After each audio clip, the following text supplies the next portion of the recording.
Hi guys, ये video आपके last video हो सकती है केमिस्ट्री पोर्शन की। इस वीडियो के बाद सिर्फ एनसीईआरटी क्वेश्चंस रहेंगे जो कि आपको कुछ दिन बाद मिलेंगे। तो अभी अपन atomic number and mass number में कुछ डिफरेंसेस देखेंगे और एटॉमिक नंबर पढ़ेंगे, मास नंबर पढ़ेंगे, isotopes and isobars and chapter finish. ये जो आखिरी जो आपका जो पोर्शन है बुक में, ये आपका टफ पोर्शन है, लॉजिकल पोर्शन है, ठीक है। तो आपने अभी तक क्या क्या पढ़ लिया? आपने ये पढ़ा है सबसे पहले तो ये तीनों जो थे जे थॉमसन मॉडल, तो ये पढ़ा आपने। तरबूज के शेप जैसा बताया इनने। अब इनने जो था, इनने क्या लगाया, एक सेटअप लगाया। सेटअप में इनने क्या किया, एक गोल्ड की फॉइल ली, ठीक है। यहाँ पे ये अल्फ़ा पार्टिकल्स हैं, अल्फ़ा पार्टिकल्स को मूव कराया, मतलब अल्फ़ा पार्टिकल्स को भेजा। और यहाँ जो लास्ट में ये कर्व है, यहाँ पे कुछ नहीं है, ठीक है। तो इनने जब अल्फ़ा पार्टिकल्स भेजे तो क्या हुआ है, इनने नोटिस किया। ये सब आपको जानने के लिए नीचे लिंक पे क्लिक करना है, तो वो लिंक से आप पहुँच जाएंगे उस वीडियो पे।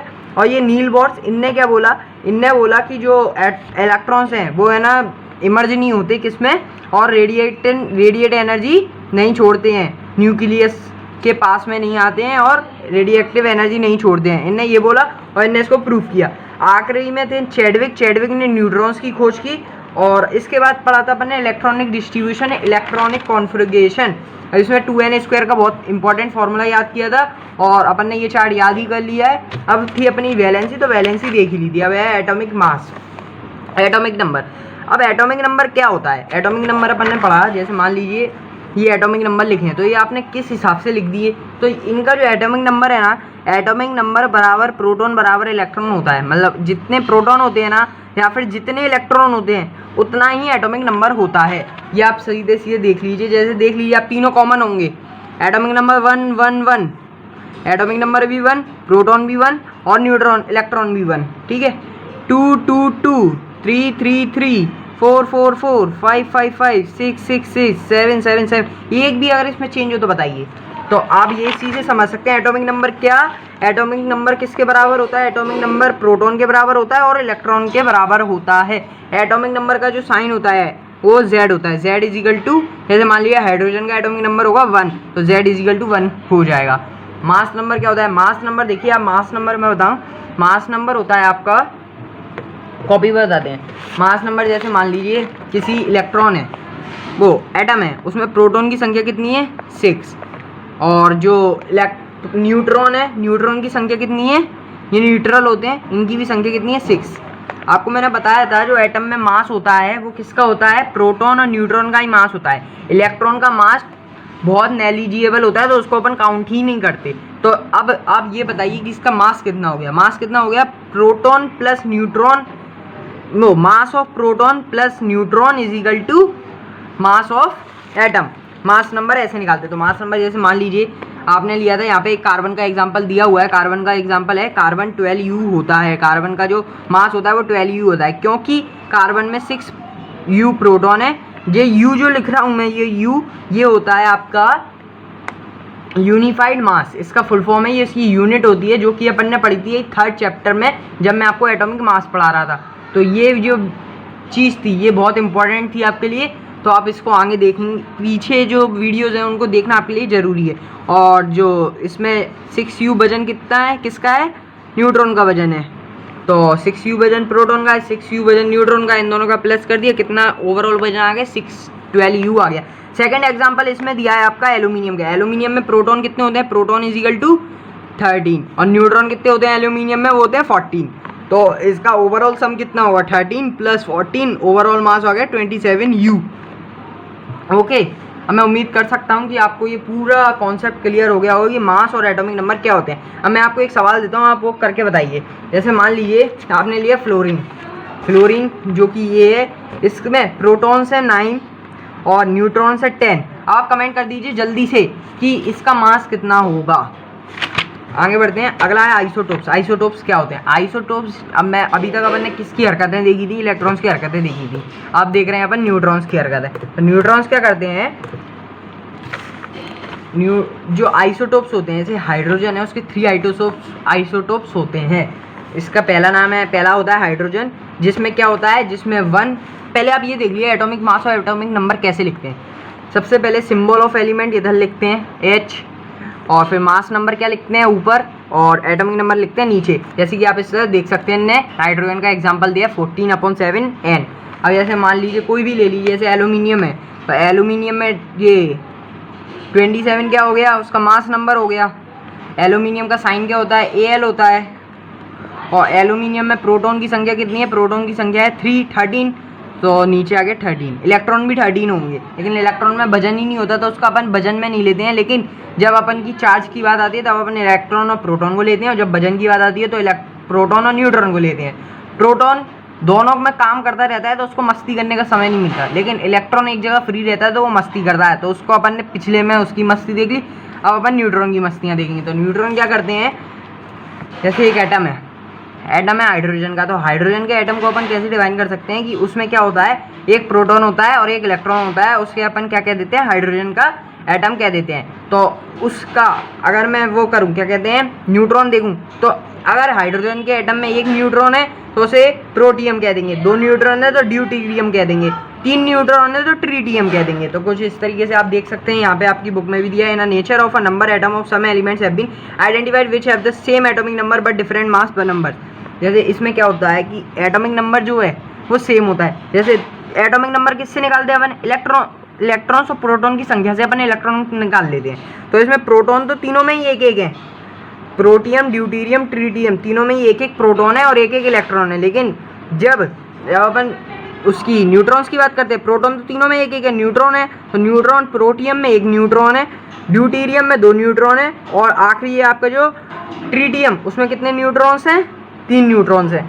तो इसमें मास तो बदल जाएगा ना, जैसे मान लीजिए अगर एक न्यूट्रॉन है तो वजन कितना हो जाएगा, 2U हो जाएगा, क्योंकि एक प्रोटॉन है और एक न्यूट्रॉन है, तो 2 यूनिफाइड मास उसका वजन हो जाएगा। लेकिन अगर 2 न्यूट्रॉन है तो क्या हो जाएगा, 1 प्रोटॉन है और 2 न्यूट्रॉन है, तो 1 + 2 = 3U, और फिर हो जाएगा 4U। तो कुछ इस तरीके से अपन ये कह सकते हैं कि अगर किसी आइसोटोप किसे कहते हैं, जब किसी एलिमेंट के जब किसी एटम के 2 जो एटॉमिक नंबर है, 2 मतलब ये दोनों चीज़ें ध्यान रखनी है, मतलब 2 मतलब एटॉमिक नंबर और मास नंबर। तो अगर एटॉमिक नंबर जो है वो सेम है और मास नंबर चेंज हो रहा है, तो अपन उनको क्या कह सकते हैं कि वो आइसोटोप्स हैं, भाई भाई हैं, क्योंकि उनमें प्रोटॉन और न्यूट्रॉन इलेक्ट्रॉन्स की संख्या बराबर है। अब अपन कुछ का जैसे देख सकते हैं, कुछ होते हैं नेचर में आइसोटोप जो कि साथ में ही रहते हैं, अलग नहीं होते। तो वो जैसे मान लीजिए यहाँ पे क्लोरीन का एग्जाम्पल लिया है, तो मान लीजिए क्लोरीन है जिसका एक आइसोटोप में वजन कितना है, 35, और सेकंड आइसोटोप में वजन कितना है, 37। तो और जो 35 है वो 3:1 का इनका रेशो है, मतलब ये 35 जो है वो 3% मतलब 3, कुछ इस तरीके से देखिए आप। जैसे मान लीजिए एक का वजन है 35U, ठीक है, 35, और एक का वजन है 37। जो 35% है, इन दोनों में रेशो कितना है, 3:1, यानी कि अपन क्या कह सकते हैं, अगर इनको 100 ले जाएं, x माने, तो क्या कह सकते हैं 75:25 का इनका रेशो है। मतलब नेचर में 75% जो क्लोरीन होगा उसका मास 35 होगा, और 25% जो क्लोरीन होगा उसका मास 37 होगा। तो आप यहाँ पे देख सकते हैं, फिर कुछ इसी तरीके से 75/100 लेके मतलब कितना परसेंट है, ओवरऑल मास निकालना है। ओवरऑल मास कैसे निकालेंगे कि अब ये दोनों साथ में ही रहेंगे, अलग नहीं होंगे। तो ओवरऑल मास इनका कुछ इस तरीके से निकाला है, 385 × 75/100, मतलब इसका परसेंट निकालिए, और फिर 37% कितना है, फिर उन दोनों का एक दूसरे से सम कर दिया, जो आंसर आया वही आपका क्या हो गया, ओवरऑल मास हो गया क्लोरीन का। क्योंकि क्लोरीन है वो अलग अलग नहीं घूमेगा, वो एक ही साथ घूमेगा। यहाँ पे आपको कार्बन का भी एग्जांपल दिया, कार्बन का एग्जांपल यहाँ पे है, यहाँ देख लीजिए 12:6, यानी कि इधर क्या दे दिया, एटॉमिक मास चेंज है और जो एटॉमिक नंबर है वो सेम है, एटॉमिक मास चेंज 14:6। क्लोरीन का दिया 35:17 और 37:17, ठीक है। तो इसमें क्या हो रहा है, न्यूट्रॉन्स अपनी अमाउंट बढ़ा लेते हैं। अमाउंट मतलब जब वो न्यूट्रॉन्स 1 है, जितने होने चाहिए उतने से ज़्यादा हो जाएं, तो उसको अपन क्या कह देते हैं कि वो चेंज हो गया और उसका आइसोटोप बन जाता है, क्योंकि एटॉमिक नंबर चेंज नहीं होते। प्रोटॉन्स है ना, कभी भी अपनी जगह नहीं छोड़ते। प्रोटॉन्स जितने होते हैं वही एटॉमिक नंबर होता है। इलेक्ट्रॉन्स एक बार को चेंज हो सकते हैं। इलेक्ट्रॉन्स क्यों चेंज हो सकते हैं, जैसे एक दान दे दिया, एक दान ले लिया, तो इसमें चेंज हो सकते हैं, तो आयंस बन जाते हैं, ठीक है। लेकिन जो प्रोटॉन है वो सेम ही रहता है। एटम के अंदर प्रोटॉन्स जो है वो स्टेबल है, वो कहीं नहीं जाएगा, ठीक है। तो अपन ने अभी आइसोटोप्स देख लिया। अब लास्ट रह गया आपका आइसोबार्स। आइसोबार्स में भी न्यूट्रॉन्स की गलती है, न्यूट्रॉन्स ही उखाड़ पछाड़ करते हैं। तो देखो क्या करते हैं वो, उसमें आइसोबार है, जैसे मान लीजिए आर्गन एंड कैल्शियम आइसोबार्स हैं, आर्गन और कैल्शियम, ठीक है। आर्गन का जो एटॉमिक नंबर है वो 18 है, यहाँ लिख देता हूँ एटॉमिक नंबर Z, ठीक है, 18 है। तो कैल्शियम है उसका कितना है, उसका है 20। लेकिन जब एटॉमिक मास की बात की जाए, एटॉमिक मास, तो क्या क्या होता है इसमें, एटॉमिक मास दोनों का ही 40 है।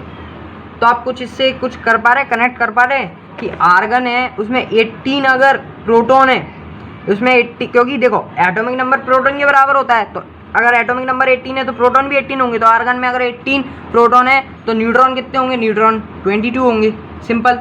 और अगर कैल्शियम में 20 न्यूट्रॉन्स हैं, 20 प्रोटॉन्स हैं, और तो न्यूट्रॉन्स कितने होंगे, 40 मास है तो 20 इसमें न्यूट्रॉन्स होंगे और इसमें 22 न्यूट्रॉन्स की संख्या होगी। तो आप ये कह सकते हैं कि जब दोनों के एटॉमिक नंबर अलग हों और मास सेम हो, एटॉमिक नंबर अलग अलग हों और मास वजन दोनों का सेम हो, तो क्या कह सकते हैं आप उन दोनों को, आइसोबार्स कह सकते हैं। जैसे आर्गन और कैल्शियम आइसोबार्स हैं।